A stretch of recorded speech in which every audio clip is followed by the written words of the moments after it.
Thank you, Lucy, for the opportunity to showcase, spotlight my business. And thank you to everybody this morning. Brilliant networking as always with the lovely Claire and Hannah. Can't believe that I've agreed to do a reel, but there we go. So, my name is Lei-Robinson. My official business name is Marketing Without the BS, and I have a group called the No BS Business Success Club. I predominantly help female entrepreneurs and female business owners charge your worth, work with clients you actually like, doing work you really love and enjoy. And there's a reason why I'm stumbling over my words. It's because I've just come off a 3-day virtual event with the US where there was 3,000 of us. So not only is my voice about to go, but I'm extremely tired. So there's been a lot of conversation, there's always a lot of conversation around marketing. And there was a lot of conversation this morning, obviously, with Hannah and Claire doing marketing. And that a lot of it was around social media. But Hannah hit on what I want to talk to you this afternoon about, and that is how you market your business. I've been in business 21 years this year, and I see an incredible amount of people doing business on social media. And I said this morning that I have a real love-hate relationship with social media, and I'm old enough to remember that there was no social media when I first started my business. So my question to you today is, how are you marketing your business? Because believe it or not, there's in the region of about 100 different tactics and strategies that you can use to market your business. So I want to share with you the top 10 which I have helped clients with over the last sort of 10-20 years, because I haven't always run a marketing business. I've gone off and done other things as well. I've done that typical entrepreneur, like I want to try this, so I'm going off there. And just to fill in the blank spaces, I've had a sweet shop, I've had a bridal shop, and I've helped a publishing company as well. So these are the 10 that I think are absolutely 10 marketing strategies that I think are absolutely critical for a small business. So I'm going to read them off a list that's over here. So for me, it's website. Your website is your home. It's where everything that you do should be redirected back to. It's one of those places that people go off to look for you and find you. Second then is your email and newsletter list. You will always sell more via email than you will via social media.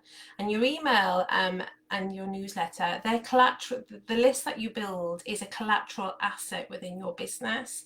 And over time, it can be used as an asset tool, and you can actually use it for finance.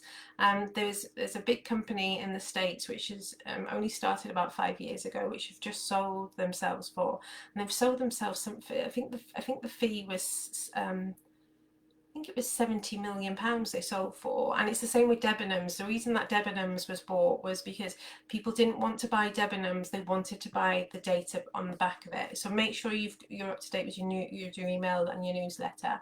And I know Hannah's running a newsletter course in June, so go and check the details out for that. Backing that then up is content, and for me there's two different types of content. There's written content and there's speaking content.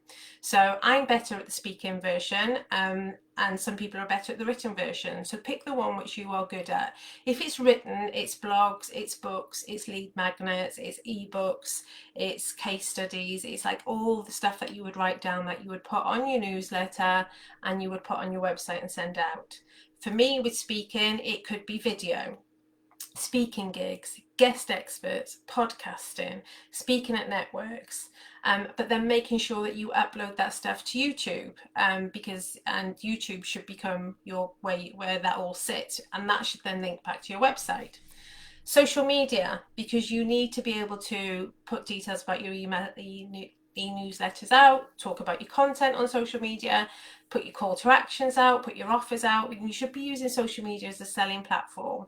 Yes, there is a little bit of social in there, but you're running a business. So, make sure that Claire Stevenson says it brilliantly. Claire says, likes and comments don't pay your mortgage. And I love that line. Number 6 is networking. So where are you networking? What seminars, what workshops are you going to? I told you at the beginning that I was at a webinar this weekend with 3,000 people. Half of them were American. So at 2 o'clock in the morning, yes, I was doing rah, rah, rah, standing on my chair in my office. If anybody across the road was filming me, they were probably thinking, oh my God, what is this woman doing? But I turned up to this workshop for two reasons. I turned up because my mentor was speaking there. And I turned up because we need to hear the same message sometimes over and over and over again before we take action. So where are you networking? What seminars are you going to? What workshops are you turning up to? Then direct mail. So direct mail, it for me is one of those things that a lot of small businesses shy away from. But you can get some incredible, amazing results with direct mail. Think about the last time you received something really, fascinating in the post. I had 2 letters today, which were from the tax office, then followed up by an advert from Super Specsavers, because I'm in the postcode which says that I'm over 60 and I need an hearing aid, so that was an advert for hearing aids. So think about the time that you had a really nice coloured envelope drop through the door. It wasn't your birthday, it wasn't Christmas. You're going to open it, you're going to be interested in it. I didn't work on this, but a colleague of mine did a direct mail piece a couple of years ago, and he was helping a coach sell coaching. So what they decided, and his coaching package was large. The coaching package was about 20,000 a year, I think, to work with this coach. So what this copywriter did that I know really well is they bought life-size paddles, and they got 20 people that they wanted to write to, and they sent them a letter, and they posted them these life-size paddles, and it said something like, "Are you up shit creek without a paddle?" Now, from those 20 letters, they converted 10 of them into sales at £20,000. So, think about direct mail. Guerrilla marketing is the next step. Guerrilla marketing is go and look up the book. Where is it? Jay Levington and Seth Godin do guerrilla marketing.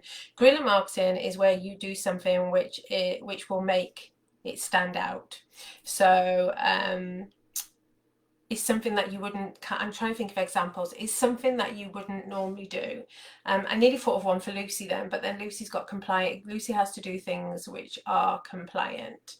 I'll see if I can think of an example, but go and Google guerrilla marketing, because guerrilla marketing could be an absolute, I'll tell you, a client of mine years ago was an estate agent. So what they used to do was, if a sale board went up in somebody's garden, they used to go and put a sale board next to it saying, "Come and speak to us," which, yeah, it worked for a while. Those kind of things are guerrilla marketing. Number 9 is testimonials and social proof. Again, you've got to be, it's all about the know, like, and trust. You've got to be shouting about your business. You've got to explain to people who you are, why they should work with you, be sharing case studies, be sharing testimonials, sharing things like if it's your anniversary, share your anniversary, how long you've been in business, talk about your background and things like that. Testimonials and social proof could be the thing that pushes the person who's been watching you over the edge. And then number 10 is, what's your referrals and your word of mouth? Are you asking people for referrals when you've done work with clients? Are you going back and saying, look, can you refer me into people? Who are the people who, when you are not in the room, are in the room for you? Because sometimes, if you are going back to the content, if you are somebody that likes to write and doesn't like to speak, then you might not be turning up at networking events and things like that. But there are other people who you can join up with, who can be the people in the room for you. So they're my 10 tactics for marketing your business. And I just want to briefly cover the buyer's journey. And I mentioned this morning in the networking event. On top of you should have a strategy, you should have your marketing tactics, and then you should be looking at your buyer's journey. And you're all thinking, oh my God, Shemaine, what's the buyer's journey? So the buyer's journey has 4 elements to it. And this is why you see a lot of stuff on social media, and you can smell the BS in it. It's like hashtag buy my shit.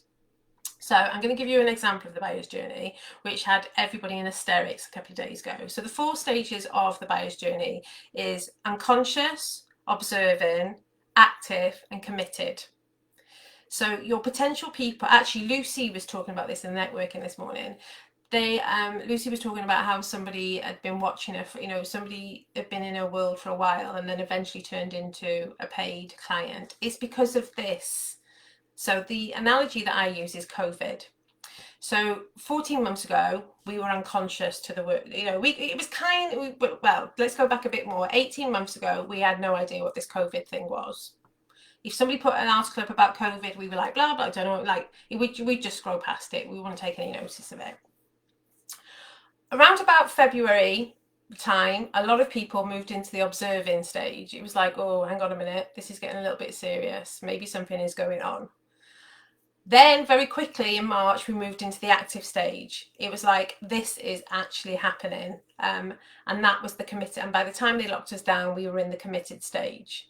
So this is why you need different marketing tactics in your business, because you will have some customers who are committed straight away. But you won't, most of them are probably sitting in the unconscious or observing stage. And that's why you need to look at what your marketing tactics are doing, because they're the ones, I call them turtles. They're the turtles that you need to warm up because you need them to take action. It's kind of like, let me think of an analogy. So I am in the process of getting my website built. And so there's activities around having a new website built.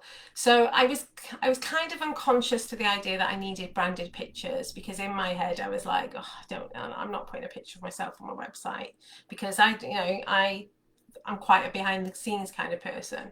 But then I got into the observation stage, because then when my web developer was like, go off and look at ideas and stuff, everyone I looked at was an image of the person. I was like, oh my God. So I was in the observing stage at this point. I was looking at stuff and all these people were looking back at me. I was like, oh, I've got to go and have my photograph taken. So then a conversation with my web developer made it kind of like, this is active. I have got to start thinking seriously about having branded photos taken. And then that led me to the committed stage, because I knew the person I was going to work with. So I've booked in with them, and bless his little heart, well, he's got a very big heart, but bless his heart, we've had to move that date 4 times. So think about the buyer's journey. Where are your potential leads and clients? Where do they sit in there, and what do they need to know? And what are the marketing tactics that you can use to reach them and get in front of them to pull them into your world? So it's been my absolute pleasure to speak to you. I've seen there's 2 people who have stayed. God love you. Thank you very much. If you have any questions, please let me know. Get in touch. I am running a webinar next week, on a workshop actually, on more clients, more profit, and it's a 90-day plan. So I will drop the details into this when the video finishes. Thank you to Lucy. Any questions, you know where I am. It's been my absolute pleasure, and it's been lovely to speak to the women in MIB Cardiff. Thank you.